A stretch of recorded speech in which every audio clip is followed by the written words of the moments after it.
How you doing, Jenny? Hi, Jenny. How are you? Good. I just witnessed my man Shannon Sharp across the table making last-second note additions to what Steve Owens typed for him. And it was like, we got original content today. You actually had some thoughts that you were adding to your notes. I was impressed.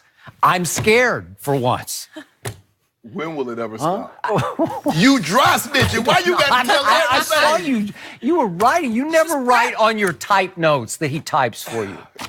Thought of something good last You night. thought of, he thought of something good right in the intro to the show. know. Lil Wayne inspired you. And then here you go. He writing something down on his type notes. Well, did you not write on there? Look, Jenny, he wrote. Yeah, I Didn't he? Wonder He wrote what a that is. sentence. We'll have to I don't know. find out That later. could close the How you doing, deal. Skip? You know what? I could lose a debate for the first time in the history of Undisputed. You always lose. I've never lost once, but now look at this. I'm up against it. Well, how Can you about this? show the Nah, I ain't gonna audience? show nothing. Oh, Ain't got okay. nothing. All right. You about to lose this one.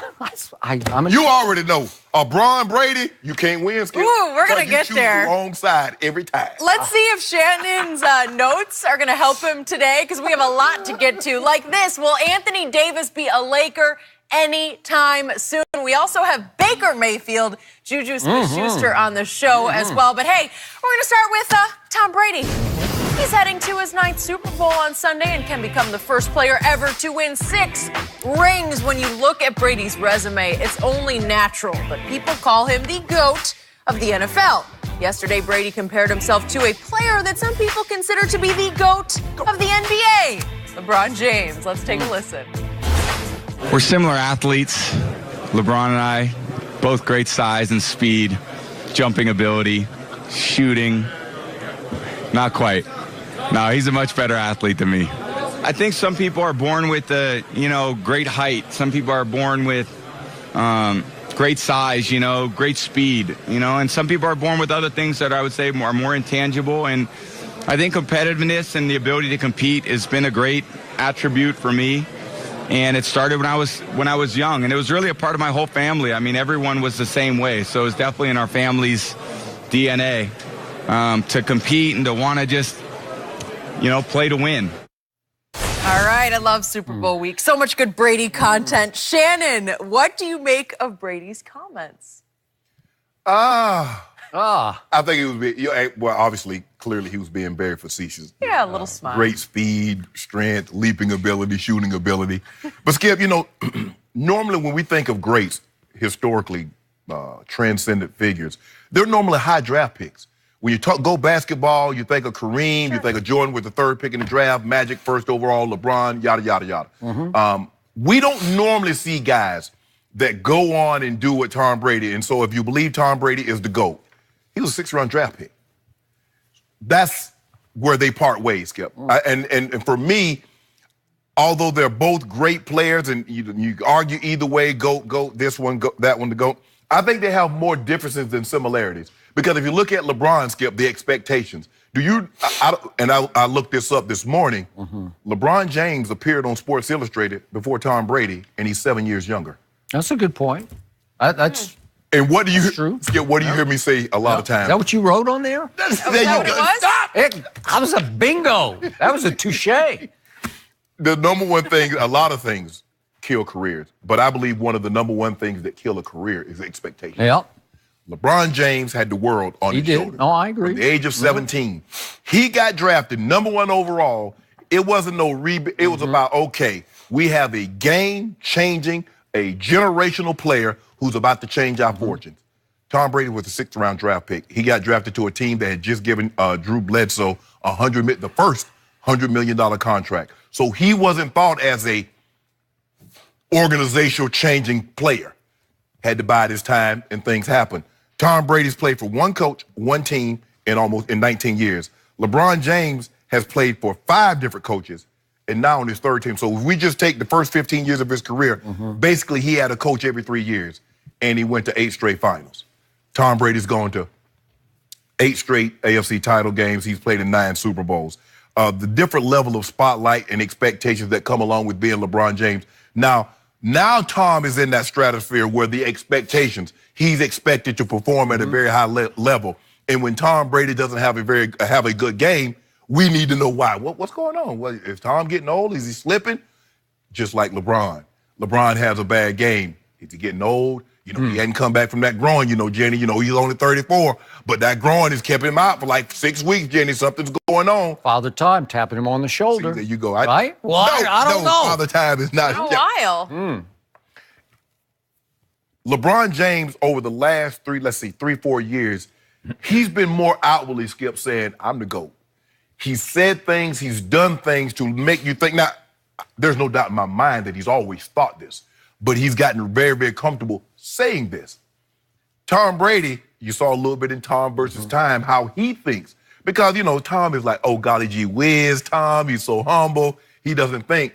But then it was reported that before the AFC Championship game 2 weeks ago, he walked into the locker room and says, I'm the baddest mofo on the planet. He said that. That's what it's reported. Yep. Whoa. So now Tom is like, yeah. So it just goes to show. Did not say it publicly, though. No. But it just goes to show the mindset. Skip, I believe both guys are great students of the game. They understand the game. They know the history of the game. I can see LeBron James trying to play until he's 42 years of age. So that's another 8 years. So he go trying to be playing year 24, especially if he wants to play with Bronny. Skip, I just believe that there are more differences than similarities given their background. One guy came straight out of high school with the world on his shoulders. The other guy got an opportunity to go to college, spend 4 years in college, come have a great coach. Because by any stretch of the imagination, no matter what you think, Coach Belichick is either the first or the second greatest coach in NFL history. Whether you want Walsh, whether you want Coach Belichick, whether you want Coach Lombardi, or you want Coach Belichick, he's a top 2, top 3 coach. LeBron James has never had that luxury. I don't think any of the coaches that ever coached LeBron, I don't think they're going to be mentioned when it's all said and done in the top 10 of greatest coaches. And so that's what's working against him. So I think there are more differences than similarities, but the one thing is unquestioned. If you say one is the GOAT, the other has to be the GOAT as well. Oh, really? Yeah. 2 + 2 equals 4. 6. Because my 6 rings. whoa. Brady's about to win his 6th ring. Whoa. Hold on. Now, if you're going to use the argument and say Michael Jordan is 6-0, he went 6 times, Jenny, didn't lose, that's a great accomplishment.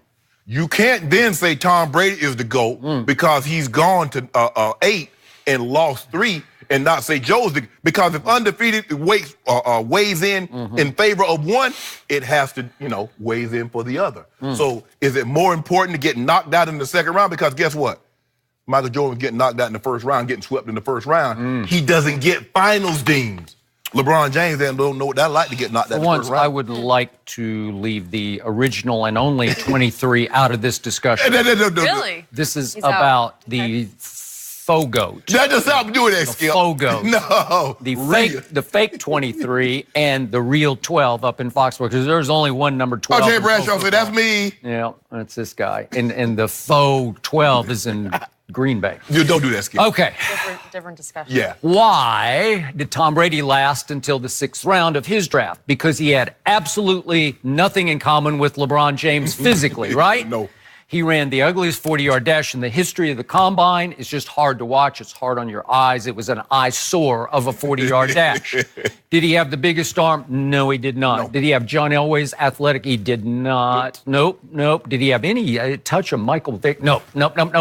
He had none of the above. He was immobile, and he had, you'd say, an above-average arm, an accurate arm, but nothing to write home about, nothing to write a draft report about where you would rave about Tom Brady. Yeah, we need to take this guy in the first 3 rounds. No. So, back to this. I got to tell you, this headline on this story that was written by Pro Football Talk, that we're using as our sort of springboard into this conversation. Okay. The headline is misleading and ultimately offensive to me because it says Tom Brady shares one trait with LeBron, competitiveness. Well, if you read the quotes, again, Tom jokes about how he shares nothing in common with LeBron athletically. He just makes one joke after another. You can do everything, height, speed, strength, all those things. Yeah. None. He just jokes about that. But he does not say, I share with LeBron competitiveness, because he doesn't talk about LeBron when it comes to competitiveness, because he knows LeBron is not in his conversation when it comes to competitiveness, clutch intangibles, and leadership intangibles. That's where if I could take Tom Brady and pour his intangibles into LeBron James, I would have beyond Michael Jordan. That player would make you forget about Michael Jordan because it would be unfair what you would have. Because the deficiencies in LeBron always come down to intangibles, not tangibles to me. So what do we have in Tom Brady here? We have 5 rings that each included a game-winning drive in the Super Bowl. That's extraordinary. He doesn't get enough credit for that. So he's won 5 Super Bowls, and all 5 times he had to bring them back in the clutch in the fourth quarter or overtime, obviously, in the Atlanta.